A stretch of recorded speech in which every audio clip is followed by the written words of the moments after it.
On Friday, April 15th, 2005, Ray Gricar, the district attorney for Center County, Pennsylvania, called into work, saying he would not be coming in for the day. He had skipped work to relax a little and take a drive through the pretty countryside.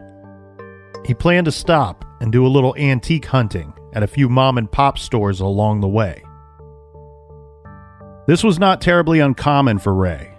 After all, he was nearing the end of a very successful career, and retirement was in sight.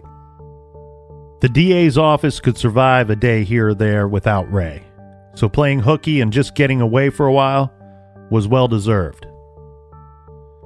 As the sun went down and the day turned to night, Ray's longtime girlfriend started to wonder when he would return. It got darker and darker, and yet she had not heard from him. She tried his cell several times, but he never picked up to tell her where he was. She thought she had waited long enough, so she called the local police department. She told them what she knew. The police explained that they knew Ray, and he was responsible. What we are probably dealing with here is he had gotten late, and Ray must have decided to stay overnight, and maybe his phone was dead.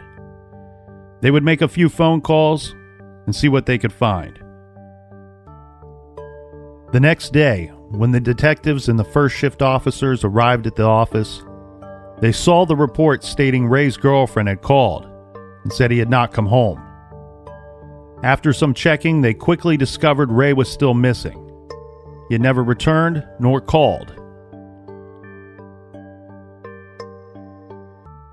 They set off in search of their missing district attorney.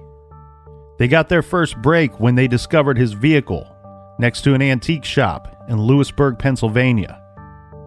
After finding the car, investigators combed the area, but found nothing, no other clues to suggest where Ray may have gone, and there were no signs of foul play. The district attorney had simply vanished, and under some mysterious circumstances. Many different law enforcement agencies have looked into Ray's disappearance over the years. They have found a lot of clues and a lot of strange actions leading up to the date that he went missing, but nothing definitive. I would tell you that he was never seen again, but there are some that say different, that they have seen Ray after April 2005. Many have speculated that the prosecutor had made many enemies over the course of his long, successful career, and that someone may have wanted him dead. But no body has ever been found. Was he kidnapped, taken away and killed elsewhere, disposed of where he would never be found, like some kind of mob hit? Seems like something you would see in a Hollywood movie, and not something that would happen to Ray Gricar. Or is there something else going on beneath the surface of this man's life? Could he have walked away from a good life he had worked so hard to create? Or could it have been suicide? Or maybe even something more sinister? This is the story of Ray Gricar, the Vanishing Man.